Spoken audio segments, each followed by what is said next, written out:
All right, joining us next on the show today, this big Friday edition of Steak for Breakfast. He's a retired U.S. Army colonel and government official, author, consultant, commentator, especially when he's here on Steak for Breakfast. Douglas McGregor, thanks for joining us on the show. Oh, thank you. Colonel, how's everything going on your end? It's been kind of busy times geopolitically. We've seen Ukraine has failed at their, I'm losing count now, fourth or fifth counter spring-summer offensive. You want to give us the latest on what you're hearing out of there? Yeah, I think the latest is important because not too many Americans are getting the truth. I was surprised the other day the Daily Telegraph over in Great Britain published an article that for once was quite truthful and pointed out that the West is now staring at what they termed catastrophic defeat in Ukraine. And they went on to explain that, the Ukrainians have lost within the first month now more than 26,000 dead, thousands of wounded, along with 1,100 different pieces of equipment, tanks, armored fighting vehicles, trucks, you name it. They've also lost, as a result of deep strikes by the Russians, large ammunition storage depots, food, you name it. The Russians last night and the night before have annihilated many of the grain storage areas in and around Odessa. And this, of course, is because they finally decided to shut the port down because the Ukrainians were bringing ships in that were largely empty to pick up grain. Only they weren't empty. They were bringing in arms and ammunition. So the Russians said, enough's enough, no more nonsense. And this is going to drive up the price of grain, obviously, largely for Europe, but not exclusively, because Ukrainians are going to have to export entirely overland into Poland and up to the Baltic. And there are problems with that because many European producers don't want their market flooded with cheap Ukrainian products, whether it's sow bellies or grain or anything else. But the point is that the war is taking a very nasty turn now. And I really think that Ukrainians are facing disintegration. Their army is in terrible condition. I just published an op-ed that included an excerpt from a report that was released in Kiev that talks about the mass desertions that are occurring now on the battlefield. Units are giving up because they can't even evacuate their wounded. And when a commander can't evacuate his wounded, he has a choice. He can sort of sit there and watch all of them die because he can't really move his force, or he can surrender. And many of them have said, look, I'm not going to stand around and watch all these people die for nothing. So they've surrendered to the Russians. And the Russians, of course, have been smart. They've always treated surrendering Ukrainian troops very, very well. They don't abuse them. They feed them, clothe them, send them to decent facilities where they can be kept until a prisoner exchange occurs. And so people are not afraid to surrender to the Russians. So I think the whole thing is disintegrating. And I think that's one of the reasons you saw Zelensky treated as a sort of the redheaded stepchild at the Vilnius summit. Sure. Mm-hmm. Yeah, it was really interesting to see the way he was almost publicly shunned by all the people who have been, stuffing his pockets for the last 2 years now. And it seemed like a lot of the major world leaders that attended the NATO summit got out ahead early, talking about how they weren't going to be admitted to. I mean, Lloyd Austin almost joked about it, like, can't admit them to NATO now. It would trigger a war. That guy has no idea what he's doing, but, at least for his memorized talking points for the focus groups, he was ready with the correct answer there. Do you think Zelensky was being shunned because he wasn't adhering to the dress code again? That's true. He did.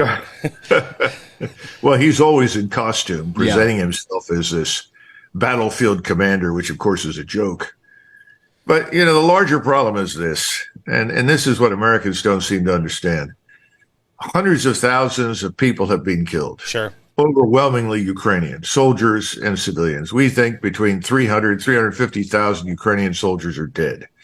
You say that, and the Western media says, oh, no, that's not true, but the Russians have lost that many. Well, that's absurd. The Russians have taken very light casualties. There is no battle of attrition with who's going to lose the most first. That's already happened. Ukraine has been attrited. Mm-hmm. The tragedy here is that it needs to end because it's not going to get any better. The problem has always been the same. How do you build an army, let alone an armed force, on the fly? I mean, the Ukrainian army that existed at the outset was a little over 400,000, and that include reserves. Most of those men are either dead or wounded. Yeah. And so then you have to fall back on new armies. Well, new armies don't rise up quickly. They need institutions. They have to have leadership. They have to have training and organization. They have to have a systematic equipping program. You don't build an army out of a hodgepodge of equipment from 15 different countries. It's just nonsense. So this whole project is collapsing, and we're now at the point of desperation. And what we're doing in the meantime is lying, trying to convince everybody in sight something's real that isn't. That is, that the Ukrainian state is real. No, it's dying. The Ukrainian nation is at risk of going out of existence. No one has the courage to stand up in Washington or London and tell the truth. This must end. Yeah, if for no other reasons, on the grounds of, humanitarian concern. And of course, then you have Europeans in Poland and Slovakia and Hungary and many other countries in Germany who are saying, we've got to end this thing and get these Ukrainians to go home, because virtually every Ukrainian that comes out says, I'm never going back. Right. Why would I go back to this hopelessly corrupt gangster state, where I can be further exploited? And then we don't even talk about the estimated 60,000 children that have disappeared from the planet coming out of Ukraine. And if anybody's seen the movie Sound of Freedom, it doesn't take a genius to figure out what's happening to these poor children. Yeah. It's just unthinkable, to say the least. And yes, I definitely agree with you. There's that component there. It's like the unspoken words that, only the reals will talk about, like yourself, Colonel. And then, when you see the way other stuff is kind of unfolding right now, there's been a couple other weird components of this. There was like the fake coup, and now the Wagner Group is kind of set up in Belarus. What do you think is the issue with that? And then, you mentioned Vladimir Putin a couple of times. He's really been posturing and saber rattling, especially the last 24 hours. He had a meeting with all of his government officials yesterday where he was talking about, Poland, maybe they shouldn't have some of the land that was gifted to them back in the day from Russia, and then started talking about how in years past, they did things to help break up different parts of Europe that they thought were historically and geographically not appropriate, like the Czech Republic and stuff like that. What do you think about those two things? Well, a couple of things. First of all, the Wagner Group, one of the reasons for Prigozhin's behavior was to save the Wagner organization from destruction.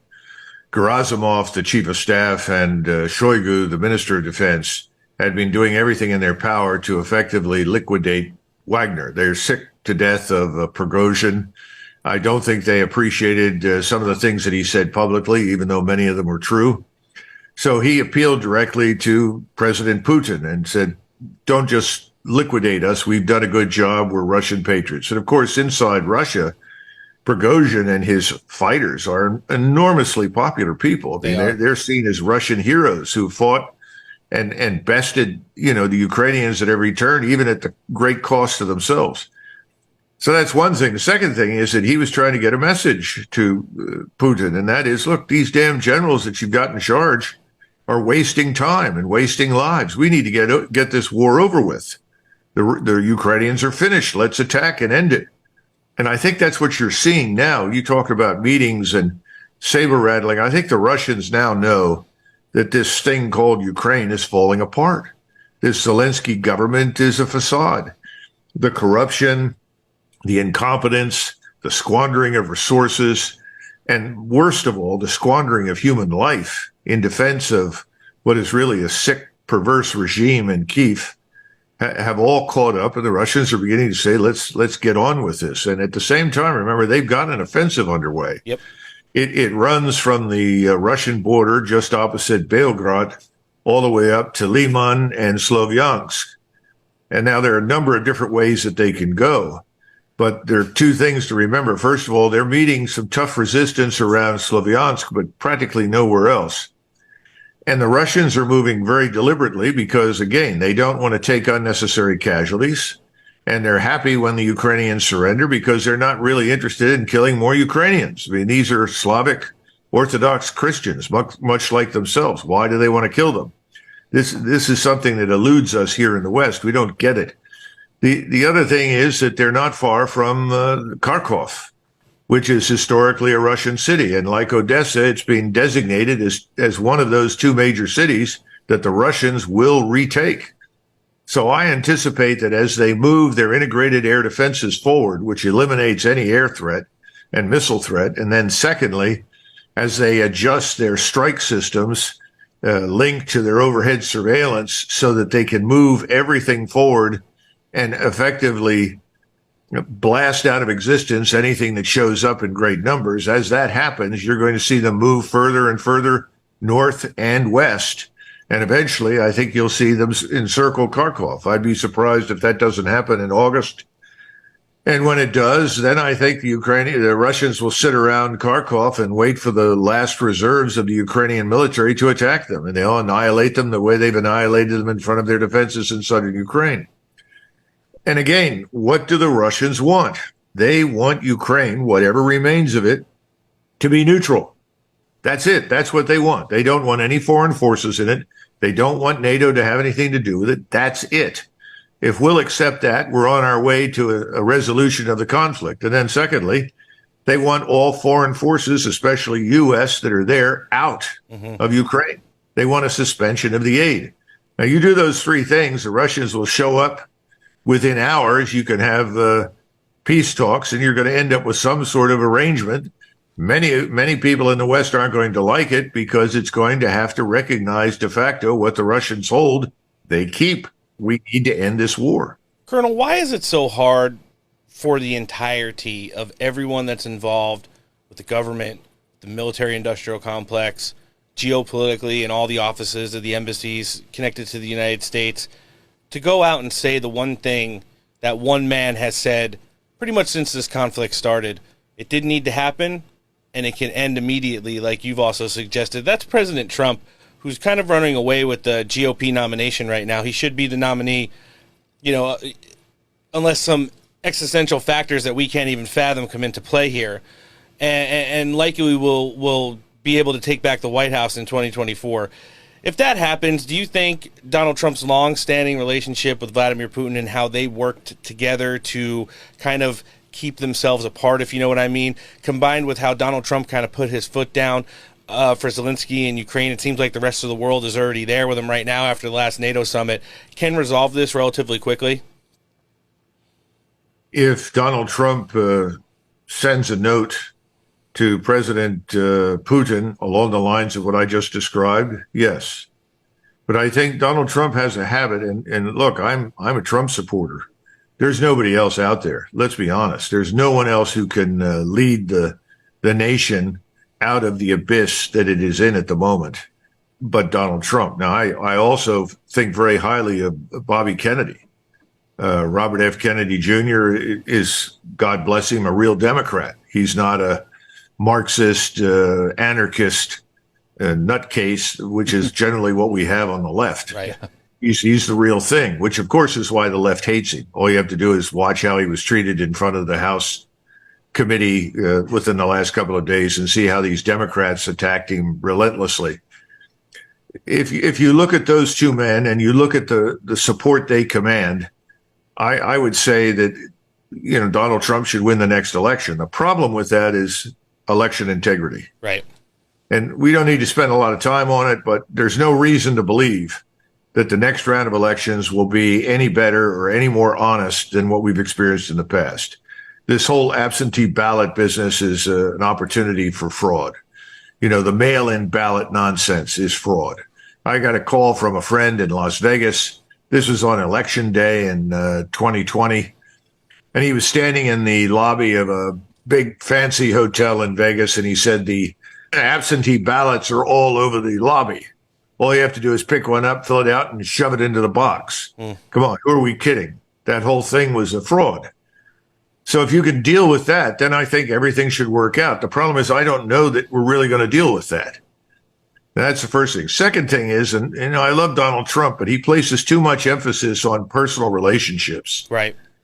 The relations between great powers, great states, have very little to do with human relationships. If people that hate each other can come to agreements, provided the interests justify those agreements. Right now, we and the Russians, as Donald Trump pointed out repeatedly, have no reason to go to war. We have no serious differences that would justify armed conflict. That's the stupidity of this entire enterprise. The Russians have vital strategic interests in Ukraine. We have vital strategic interests in Mexico. For us to insist that Russia go along with the transformation of Ukraine into a giant weapon aimed at Russia by us is insane. We would not tolerate that if that were the case in Mexico. Mm-hmm. So there has to be some understanding. I think Donald Trump understands that very well. I think Robert Kennedy does as well. So the interests to end this thing are real. That can work, but we got to be very careful of this. Well, I have a great relationship with so-and-so. It may not make any damn difference if you follow my logic. The reasons for this to end, for us to get along, are enormously powerful interests. So we don't need to have, treat each other as friends of the family. FDR called Stalin Uncle Joe. Well, Uncle Joe fleeced us for everything he could possibly get. Half the world was communist as a result of FDR and his stupidity when the war ended. So, this notion of, I get along with so-and-so, he's really a good guy, forget it. It's irrelevant. But the interests are real. They have an interest, and so do we, in getting along and putting an end to this.